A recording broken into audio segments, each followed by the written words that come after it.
कहते हैं कि किस्मत में लिखा कोई नहीं बदल सकता, मगर अगर एक साधारण सा दूध बेचने वाला अपनी जान दांव पर लगाकर जंगल में एक बेहोश झिंझादी को खून के प्यासे शेर के पंजों से बचा ले, तो क्या ये सिर्फ इत्तफाका होता है या तकदीर का वो राज जिसे इंसान और जिन दोनों समझ नहीं पाते।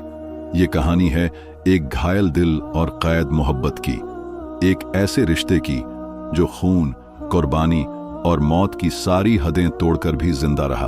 रात का आखिरी पहर था। आसमान पर तारे थके थके से चमक रहे थे और पूरब के किनारे हल्की सुनहरी लाली उभर रही थी। गांव गुलजारपुर की कच्ची गलियों पर ओस जमी हुई थी। मिट्टी के घरों के सामने बंधी भैंसें और गायें अपनी सांसों से ठंडी धुंध में भाप छोड़ रही थीं। कहीं दूर मुर्गे की बांग सुनाई दी और फिर चारों तरफ सन्नाटा छा गया। ऐसे सन्नाटे में एक साइकिल की हल्की हल्की चरमराहट सुनाई दे रही थी। साइकिल पर एक दुबला पतला औसत कद का युवक था, जिसकी आंखों में अजीब सा सुकून भी था और थकान भी। उसका नाम था हारिस, दूध बेचने वाला। उसके कंधों पर पूरे घर का बोझ था, बीमार पिता, 2 छोटी बहनें और एक नाबालिग भाई। सुबह सुबह उठकर भैंसों का दूध दुहना, गांव गांव जाकर बेचना और शाम को लौट आना, यही उसकी जिंदगी थी। आज भी वह हमेशा की तरह निकल पड़ा था। साइकिल के दोनों तरफ लटकी 2 बड़ी बाल्टियां दूध से भरी थीं। ठंडी हवा के झोंके उसके कानों से टकराते, लेकिन वह बेपरवाह अपनी राह पर चला जा रहा था। कुछ मील बाद वह उस जगह पहुंचा जहां पक्की सड़क के बीच एक पुराना खजूर का तना गिरा हुआ था। शाखाएं इतनी उलझी थीं कि साइकिल निकालना मुमकिन नहीं था। हारिस ने एक नजर देखा और खुद से बोला, चलो जंगल के अंदर से पुराना रास्ता ले लेता हूं, आधा घंटा बच जाएगा। यह पुराना रास्ता सदियों से था, लेकिन अब शायद ही कोई इस्तेमाल करता। बुजुर्ग कहते थे कि इस जंगल में रात को अजीब आवाजें आती हैं और कभी कभी चांदनी रात में कोई रोशनी लहराती है। हारिस इन बातों को मानता नहीं था, बल्कि उसे जंगल की ठंडी हवा और सन्नाटा अच्छा लगता था। पेड़ इतने घने थे कि सूरज की किरणें मुश्किल से जमीन तक पहुंच पाती। गिरे हुए पत्ते, सूखी टहनियां और मिट्टी की नमसी खुशबू हर तरफ फैली थीं। परिंदे अभी जागे नहीं थे, बस कभी कभी किसी उल्लू की आवाज आती या दूर कहीं भेड़िए की धीमी गूंज। वह धीरे धीरे साइकिल चला रहा था कि अचानक एक अजीब सी खुशबू आई। ये किसी जंगली फूल की नहीं थी, इसमें कुछ और था, मीठी लेकिन गहरी, जैसे बारिश के बाद भीगी जमीन पर कोई अनजानी महक तैर रही हो। हारिस ने धीरे से ब्रेक लगाया। सामने घास के बीच कुछ हलचल हुई। उसका दिल तेजी से धड़कने लगा। वह सावधानी से उतरा, साइकिल किनारे रखी और कुछ कदम आगे बढ़ा। फिर जो नजारा उसने देखा, उससे जैसे वक्त थम गया। वहां हरी घास पर एक लड़की बेहोश पड़ी थी। उसके लंबे रेशमी काले बाल चेहरे और कंधों पर बिखरे थे।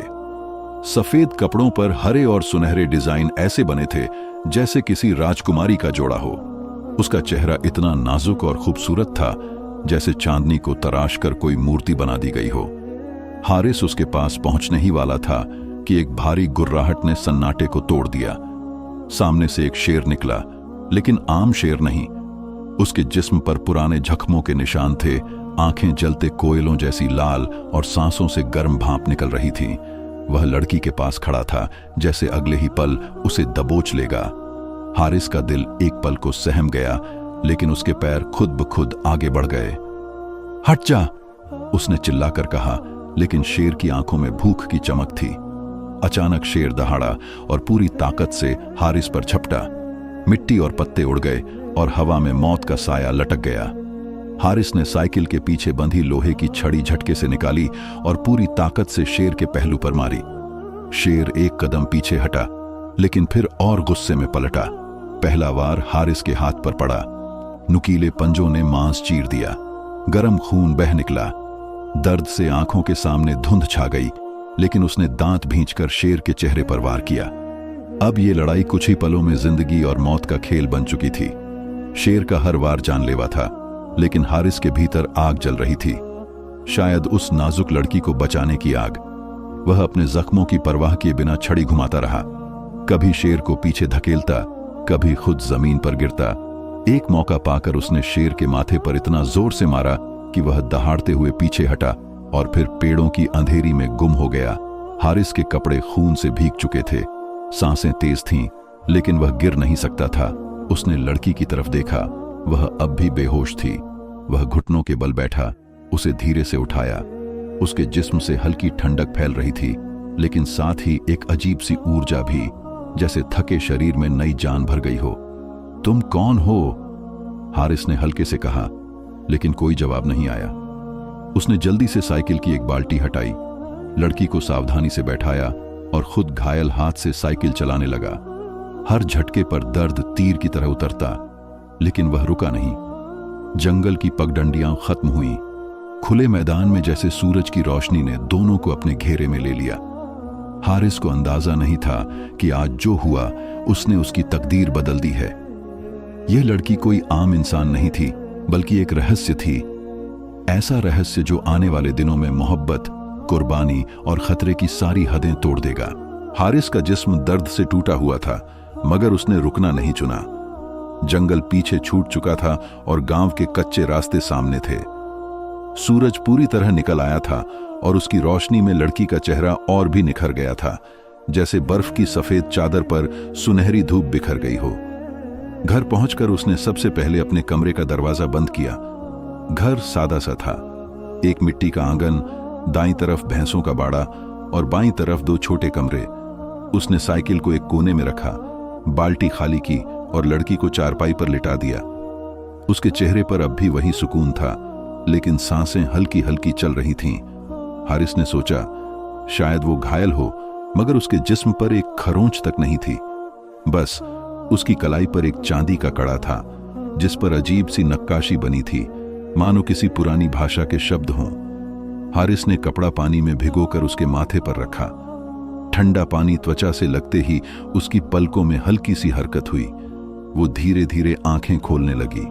वो आंखें जैसे समंदर की गहराई और आसमान की विशालता एक साथ उतर आई हो। नीलेपन में सुनहरी चमक और निगाहों में अजीब सा जादू। तुम कौन हो? हारिस ने धीमी आवाज में पूछा। लड़की ने एक पल उसे देखा, जैसे पहचानने की कोशिश कर रही हो। फिर हल्की सी आवाज निकली, तुम मुझे बचा लाए। हाँ, मगर तुम वहां जंगल में और वो शेर। हारिस की आवाज थकी हुई थी। उसने धीरे से नजरें झुका लीं। वो मेरा दुश्मन है, सदियों से।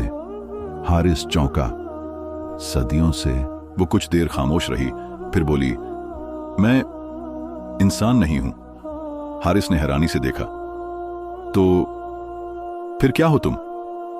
वो मुस्कुराई, मगर उस मुस्कान में हल्की उदासी थी। लोग मुझे झिंझादी कहते हैं। ये शब्द हारिस के कानों में गूंज गए। बचपन से कहानियां सुनी थीं कि झिंझादियां बेहद खूबसूरत होती हैं, लेकिन उनकी जिंदगी हमेशा खतरों में घिरी होती है। पर उसने कभी नहीं सोचा था कि वो एक दिन किसी को अपनी आंखों के सामने देखेगा। तो फिर वो शेर, वो भी आम जानवर नहीं, वो एक सांप है जो मेरा पीछा नहीं छोड़ता। उसकी आवाज में डर और थकान दोनों थे। हारिस ने गहरी सांस ली। जो भी हो, मैंने तुम्हें अपनी आंखों से देखा, खून में लथपथ, लेकिन तुम्हें कुछ नहीं होने दिया। अब तुम यहां सुरक्षित हो। लड़की ने उसकी आंखों में देखा। तुमने अपनी जान दांव पर लगा दी, एक अजनबी के लिए। क्यों? हारिस ने हल्की सी मुस्कान दी। शायद दिल ने कहा था कि तुम्हें बचाना जरूरी है। इन शब्दों के बाद कमरे में खामोशी छा गई। बस बाहर से आती हवा की सरसराहट सुनाई दे रही थी। कुछ दिन बीत गए। हारिस के जख्म भरने लगे। लड़की, जिसने अपना नाम एलिना बताया, कभी आंगन में बैठती, कभी कमरे के कोने में चुप रहती। वो आम इंसानों की तरह खाना नहीं खाती थी, लेकिन पानी जरूर पीती थी। एक शाम सूरज ढलने वाला था। आसमान में लाल और सुनहरी रोशनी फैली थी। हारिस दूध बांटकर लौटा तो देखा एलिना आंगन में खड़ी आसमान देख रही है। उसके बालों में रोशनी फंसकर चमक रही थी। क्या सोच रही हो? हारिस ने पास आकर पूछा। वो धीमे से बोली, आसमान हमेशा आजाद रहता है, लेकिन मैं नहीं। हारिस ने झिझकते हुए कहा, क्या तुम मुझे सब बताओगी? अपनी कहानी, अपना राज? एलिना ने उसकी तरफ देखा। मेरी कहानी सुनकर शायद तुम मुझसे दूर हो जाओ। ये मेरा फैसला होगा, तुम्हारा नहीं। हारिस की आवाज दृढ़ थी। उसने गहरी सांस ली। मैं एक दूसरे जहां से आई हूं, वहां का समय तुम्हारे समय से अलग है। वहां के नियम बहुत सख्त हैं और मैंने उनमें से एक तोड़ दिया, मोहब्बत का। हारिस चौंक गया। मोहब्बत? हाँ, मैंने एक इंसान से प्यार किया था, लेकिन वो मर गया और मेरे अपने कबीले ने मुझे कैद कर लिया। उस कैद से निकलकर मैं यहां आई, मगर वो शेर असल में एक जिन मेरा पीछा कर रहा है ताकि मुझे वापस ले जाए। ये सुनकर हारिस के दिल में अजीब सा दर्द उठा। उसे नहीं पता क्यों, मगर उसका मन चाहता था कि एलिना कभी वापस न जाए। जब तक मैं हूं, वो तुम्हें छू भी नहीं पाएगा, हारिस ने कहा। एलिना ने हल्की मुस्कान दी। तुम नहीं जानते, ये कहना आसान है, निभाना मुश्किल। आने वाले दिनों में दोनों के बीच एक खामोश रिश्ता बनने लगा। कभी वो साथ बैठकर बारिश देखते, कभी एलिना हारिस के जख्मों पर मरहम लगाती। बातें कम होती, मगर निगाहें सब कुछ कह देती। एक रात जब पूरा गांव सो रहा था, हारिस की नींद अचानक टूटी। उसे बाहर कोई आहट महसूस हुई। वो उठा और दरवाजे से झांका। दूर पेड़ों के पीछे दो लाल आंखें चमक रही थीं। शेर या शायद वो जिन। हारिस ने फौरन दरवाजा बंद कर दिया। उसे पता था कि खतरा अभी टला नहीं। एलिना कमरे में आ गई। वो आ गया है ना? हारिस ने सिर हिलाया। तो हमें तैयार रहना होगा, क्योंकि ये लड़ाई आखिरी हो सकती है।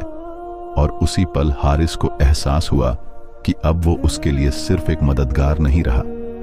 उसका दिल उससे बंध चुका है।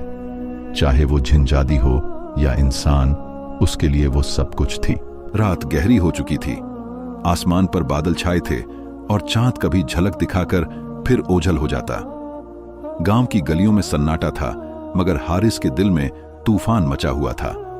एलिना की आंखों में वो डर की चमक थी जो सिर्फ आने वाले खतरे को देखकर आती है। वो करीब है, एलिना ने धीरे से कहा। हारिस ने मुट्ठी भींच ली।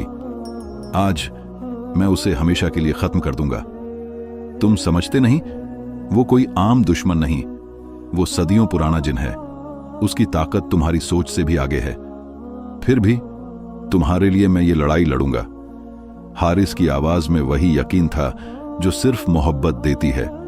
बाहर आहट तेज हो गई। धीरे धीरे जमीन जैसे कांपने लगी। पेड़ों की डालियां हिल रही थीं और हवा के झोंकों में एक ठंडी डरावनी सनसनाहट थी। फिर वो आया, जंगल की अंधेरी से निकलकर आंगन के किनारे खड़ा हो गया। शेर का रूप, मगर आंखों में इंसानी चालाकी।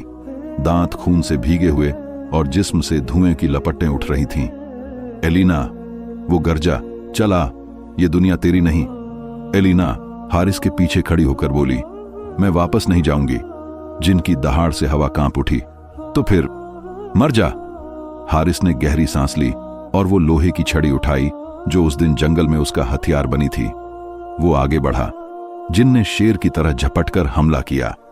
पहली टक्कर में ही हारिस पीछे गिरा, मगर तुरंत संभल गया। ये लड़ाई पहले दिन से भी ज्यादा खतरनाक थी।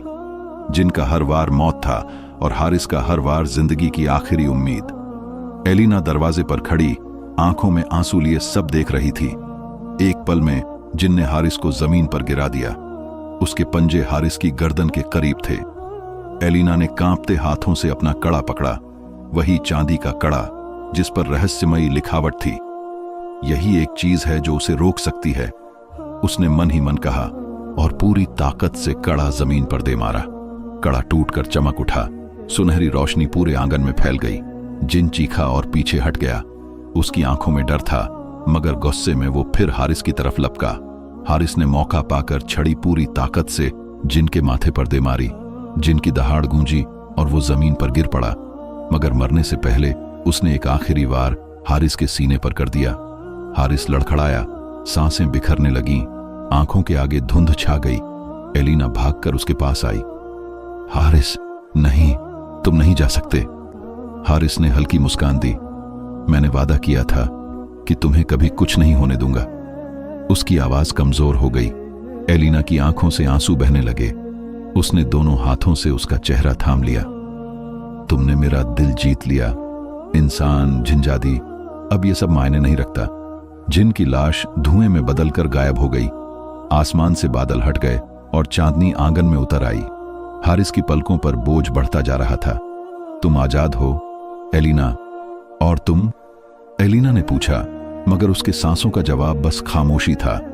उसने हारिस का सिर अपनी गोद में रखकर आंखें बंद कर लीं। उसके जिस्म से हल्की सी रोशनी निकली जो हारिस के शरीर में समा गई। कुछ पल बाद वो रोशनी हवा में बिखर गई। सुबह जब गांव वाले पहुंचे तो उन्होंने देखा आंगन में सिर्फ एक खाली चारपाई थी और उस पर दूध वाले का पुराना रूमाल पड़ा था। एलिना का कोई निशान नहीं था। कहते हैं उस दिन के बाद हारिस का नाम गांव में एक कहानी बन गया। लोग कहते हैं जब चांदनी रात में जंगल के किनारे जाओ तो एक खूबसूरत लड़की दूध वाले के साथ चलते दिखती है। दोनों मुस्कुराते हैं जैसे वक्त थम गया हो, और शायद मोहब्बत वक्त से भी बड़ी होती है।